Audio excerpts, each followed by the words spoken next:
रोहित एक इंजीनियर था। उसके बड़े बड़े सपने थे। वो अपना खुद का बिजनेस शुरू करना चाहता था। वो खुद का मालिक बनना चाहता था। रोहित कुछ अलग करना चाहता था।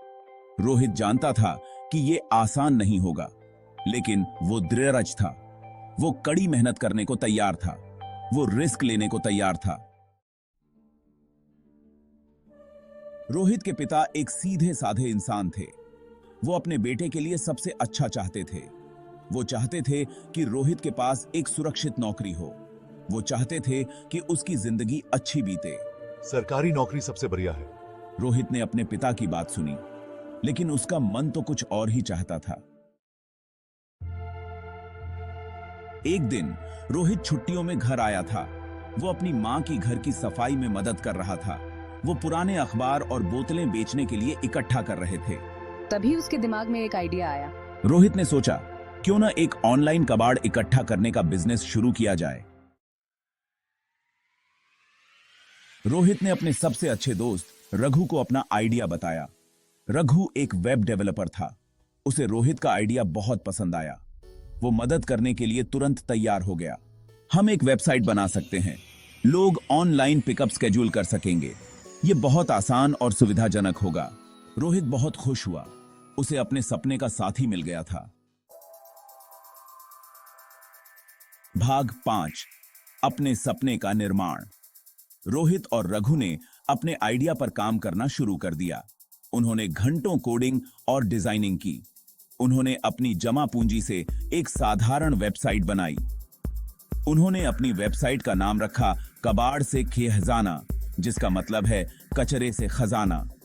उन्हें अपने मिशन पर भरोसा था। वो रिसाइकलिंग को आसान और सभी के लिए सुलभ बनाना चाहते थे।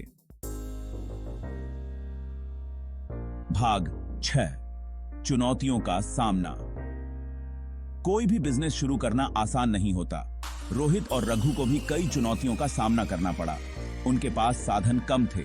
उन्हें घंटों काम करना पड़ता था, लेकिन वो दृढ़ थे। उन्होंने हार नहीं मानी। उन्हें अपने सपने पर भरोसा था। वे जानते थे कि उनकी मेहनत रंग लाएगी। भाग 7, पिता की नाराजगी। रोहित के पिता खुश नहीं थे। उन्हें रोहित का बिजनेस समझ नहीं आ रहा था। उन्हें लगता था कि यह समय की बर्बादी है। ये कोई ढंग का काम नहीं है। तू इस कबाड़ के धंधे में कभी कामयाब नहीं हो पाएगा। लेकिन रोहित डिगा नहीं। भाग 8, खुद को साबित करना। रोहित अपने पिता को गलत साबित करने की ठान ली थी। वो पहले से भी ज्यादा मेहनत करने लगा। उसने यह सुनिश्चित किया कि उनका बिजनेस सही से चले। वो ग्राहकों को बेहतरीन सेवा प्रदान करता था। धन्यवाद रोहित, आपकी सेवा बहुत अच्छी है। धीरे धीरे उनका बिजनेस बढ़ने लगा। लोगों ने उनकी सेवा की सराहना की। उन्हें ज्यादा ऑर्डर मिलने लगे। भाग 9, सफलता और पहचान। कबाड़ से खजाना की चर्चा हर तरफ होने लगी। रोहित और रघु को पहचान मिलने लगी। स्थानीय अखबारों में उनकी कहानी छपने लगी। मैंने अखबार में तुम्हारे बारे में पढ़ा। तुम लोग बहुत अच्छा काम कर रहे हो। उन्हें कार्यक्रमों में बोलने के लिए बुलाया जाने लगा। लोगों ने उनकी मेहनत को पहचानना शुरू कर दिया। उनका बिजनेस सफल हो रहा था। भाग 10, गर्व का पल। एक दिन रोहित के पिता उनके ऑफिस आए। उन्होंने उनकी सफलता देखी। उन्होंने देखा कि रोहित कितना खुश था। उन्होंने वो सम्मान देखा जो रोहित ने कमाया था। बेटा, मैं गलत था। तुमने मुझे गर्वित किया है। रोहित का दिल खुशी से भर गया।